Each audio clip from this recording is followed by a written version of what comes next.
In the beginning, there was wonder, and from that wonder, stories were born. Welcome to Bible Tales TV, and here we explore the deepest mysteries of existence, starting where it all began. So come, step into the garden of knowledge with us. Before time had a name, before stars charted courses, there was only the deep, a formless void, cloaked in fathomless waters, wrapped in an embrace of utter darkness. And over this primeval ocean, the Spirit of God hovered, like a breath held before a song. Then, piercing the eternal silence, a voice, God, resonant, powerful, yet intimate, let there be light. And light was, pure, undiluted, glorious light. It flooded the void, banishing the ancient darkness.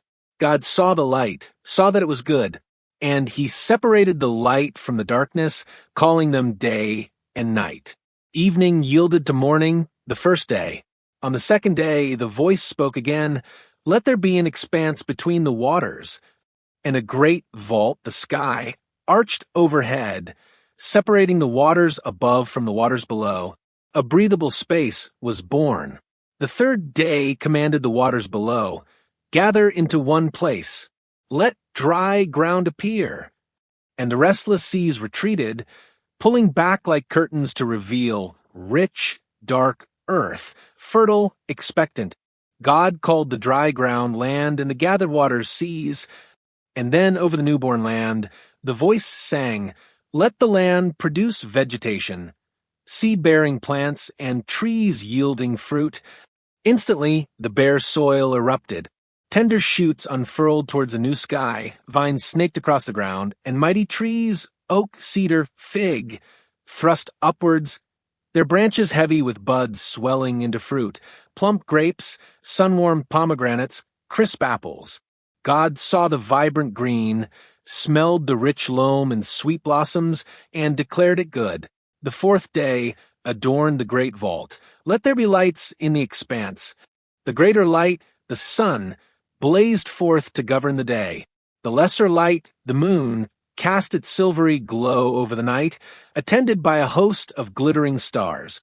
Patterns emerged, seasons, days, years, marked by these celestial lanterns. Good. The fifth day filled the waters and the sky. Let the waters teem with living creatures.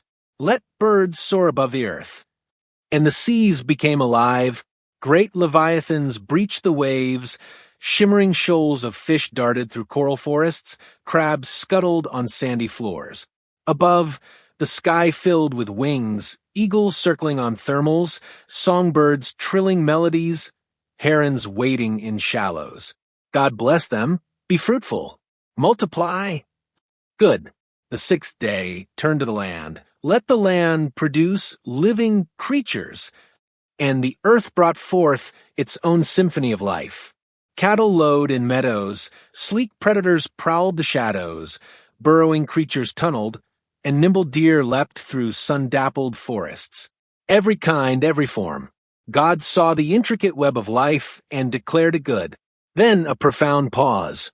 The voice spoke with a different timbre, a deeper intimacy. God, softly, with immense care, let us make mankind in our image, according to our likeness. Let them rule over the fish of the sea, the birds of the sky, the livestock, and all the earth. Then the Lord God, the master craftsman, stooped down. From the rich, red dust of the newborn earth, he formed a figure, not by command, but by touch, sculpting muscle, bone, nerve with infinite care. Then, bending close, he breathed into its nostrils the breath of life, his own spirit. The dust became a living being. The first man, Adam. God placed him in a garden he had specially planted in the east, Eden. A place of breathtaking beauty. Imagine rivers sparkling like liquid crystal, watering the land. Trees of every description grew there, not just for food, but for sheer wonder. Their leaves shimmered emerald and gold. Their fruits glowed with impossible hues, dripping with nectar. And in the heart of the garden, two trees stood distinct. The tree of life, its fruit pulsing with an inner light, promising unending vitality, and the tree of the knowledge of good and evil. God walked with Adam in the cool of the day. He brought every creature before Adam to be named, a sign of his stewardship. Adam saw the lion's strength, the eagle's grace, the ant's diligence, and names flowed from him, capturing their essence. But among them all, no suitable companion was found for Adam. A deep loneliness stirred within him, a yearning the animals couldn't fill. Seeing this, God caused a deep sleep to fall upon Adam. As he slept, God took one of his ribs, not diminishing him, but drawing from his very essence. From this rib, God fashioned a woman. He brought her to Adam. Adam, voice filled with awe and recognition, "This is now bone of my bones and flesh of my flesh. She shall be called woman, for she was taken out of man." Eve, the mother of all living. Together, man and woman, naked and unashamed, lived in perfect harmony with God, with each other and with Eden. They tended the garden, explored its wonders, feasted freely on every tree's bounty except one. God had given a clear boundary, spoken with love and warning. God, firm, yet gentle, "You are free to eat from any tree in the garden, but you must not eat from the tree of the knowledge of good and evil, for when you eat from it, you will certainly die." Harmony reigned until he came, more cunning than any other creature God had made. The serpent. He found Eve alone near the forbidden tree. Its fruit seemed especially enticing that day, glowing with a deep ruby light. Serpent, voice smooth, insinuating, almost reasonable. Did God really say, "You must not eat from any tree in the garden"? Eve, slightly hesitant, "We may eat fruit from the trees in the garden," but God did say, "You must not eat fruit from the tree that is in the middle of the garden, and you must not touch it or you will die." Serpent chuckles softly, dismissively, "You will not certainly die, for God knows that when you eat from it your eyes will be opened, and you will be like God, knowing good and evil." Eve looked at the tree, really looked. The fruit seemed good for food, plump, juicy, perfect, a delight to the eyes, shimmering with an inner promise, and desirable. Oh, so desirable for gaining wisdom. The serpent's words echoed, like God, knowing. The boundary God set began to feel like a cage, not protection. Desire swelled, pushing aside trust. She reached out, plucked the fruit, and took a bite. The taste exploded, complex, profound, intoxicating. She turned, offering it to Adam, who was with her. He saw the bite, saw the change already flickering in her eyes, and chose her in that moment over God. He too ate. Instantly, their eyes were opened, but not to godhood, to shame. They looked at each other, truly seeing their nakedness for the first time, not as innocence, but as vulnerability, exposure. Panic seized them. They scrambled, tearing broad leaves from a fig tree, clumsily stitching them together into crude coverings. Hiding. Then, in the cool of the day, they heard the sound they once welcomed with joy, the sound of the Lord God walking in the garden. Terror, cold and sharp, pierced them. They fled, scrambling through the lush foliage, desperate to hide among the trees. God, voice echoing, filled with sorrow, not anger. "Where are you?" Adam, voice trembling, muffled from hiding.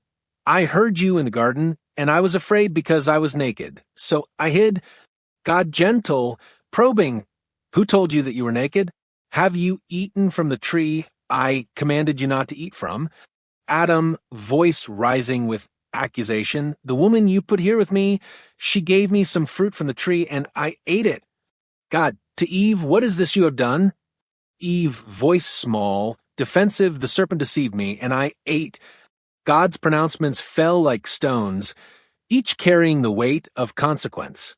To the serpent, cursed above all livestock, doomed to crawl on its belly eating dust, enmity declared between it and the woman, between their offspring. A prophecy whispered, "He will crush your head, and you will strike his heel." To Eve, intensified pain in childbirth, yearning for her husband, yet a struggle for balance. To Adam, the ground itself cursed because of him, Thorns and thistles would choke his efforts. Sweat, toil, struggle. His sustenance rested from resistant earth until his return to the dust from which he came. Adam named his wife Eve, life-giver, for she would bear children, though through pain. And God, in heartbreaking mercy, made garments of skin for Adam and Eve. Skins, implying the first death in Eden, a sacrifice to cover their shame. Then came the final devastating act. God, voice thick with sorrow, the man has now become like one of us, knowing good and evil. He must not be allowed to reach out his hand and take also from the tree of life and eat, and live forever in this broken state. So the Lord God banished them from the Garden of Eden. He stationed cherubim on the east side, fierce, majestic guardians, and a flaming sword that flashed back and forth, barring the way to the tree of life. Paradise was lost. Adam and Eve stood outside, clothed in skins of sacrifice, looking back at the lush beauty now sealed forever. The ground felt harder beneath their feet. The sun seemed harsher. The perfect harmony was shattered, replaced by the echoing silence of separation, the weight of knowledge, and the long, arduous road ahead under the shadow of death, yet carrying within them, and the serpent's curse, a fragile, distant promise, the hope of a crushed head. And though Eden's gates closed, the quest for understanding never ends. If today's journey through creation stirred your spirit, pluck the like fruit. It helps others find this garden of wisdom. Plant yourself as a subscriber so you never miss our explorations. Share this vine and spread these timeless truths. Until next we walk among the mysteries, stay curious, fellow seekers.